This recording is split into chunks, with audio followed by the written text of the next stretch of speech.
Stay connected to your project teams anywhere, anytime. Electrical's 10 minutes ahead of you. Not for long.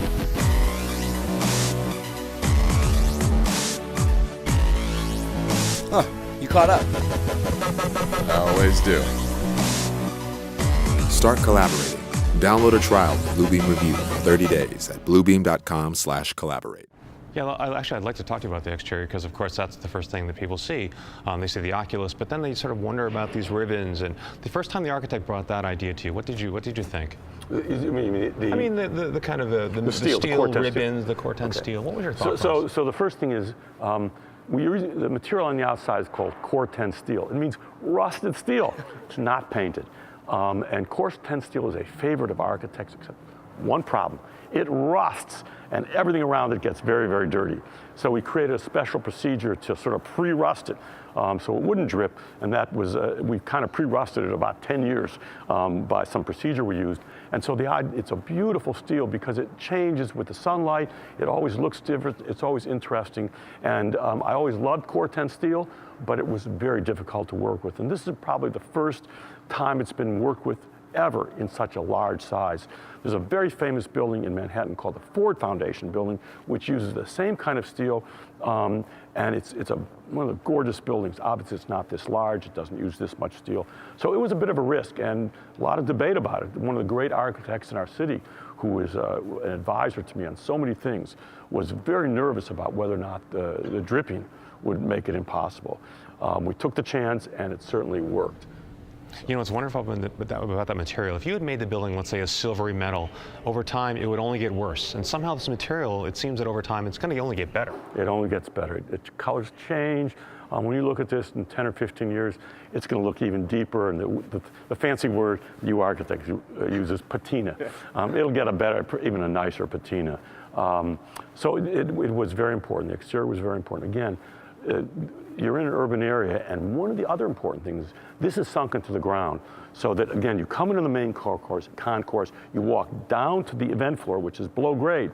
So what happens is this is a very large building, very tall building, but half of it is below ground. So it doesn't, given its size, it doesn't have the massiveness of an arena that's all built above ground. Yeah, the scale drops down a bit closer to some of the buildings around it. Right. Correct. And the other thing is that there's a tremendous amount of movement on the facade. It's very exciting. I think in a way it captures all the kind of movement around the site. I mean, again, it's something that's intentional and you like. It was intentional, and also the shape of it. The shape of it is kind of a long oval, but we wanted to have a feeling of movement because we're in a city, everything moves. So you want to have a feeling of movement. You wanted it to look different at different locations, because unlike again a suburban arena where you drive and you see now and then, here thousands and thousands and thousands of people are seeing this from every different angle every day. So you have to think about that.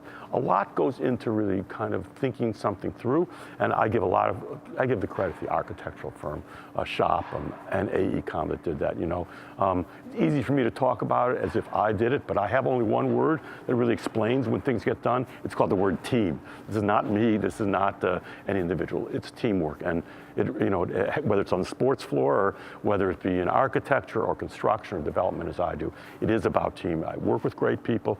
The architecture firm Shop was just wonderful to work with here. They did a superb job. Ellerby Beckett, now called AECOM, did the basic design. They did a very good job also. So when you first conceived of this place, did you ever think it would become such a destination? Well, the answer is we did an enormous amount of work ahead of time to try and make it that. Whether it was connections with Live Nation that produces 80% of the artist shows in the country, or whether it be the circus, or whether it be opposite team, everything was done, including telling people to take the subway. Everything was done to make this the venue. That being said, I always say it's like a Broadway show. You don't know till you open the door. So we opened the door, and guess what? We were so happy, and I have to say, even we did not think it would become so significant. It is the kind of place which now, really all over the world, honestly, people ask me about it.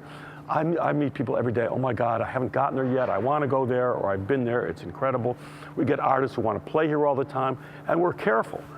we curate it. We don't, if you want to play here, we'd love you to play here, but it's got to be something that's very good and appropriate. By appropriate, I mean we don't want drugs and alcohol to the point where we've got real problems. I mean, obviously people drink and so on. That's expected. We serve alcohol, but it's got to be a show or act that's appropriate for everybody, or not for everybody, for whoever's going. So it was very, very important to try to make sure that this would be the place. And I am a little surprised that it's the place, I have to say.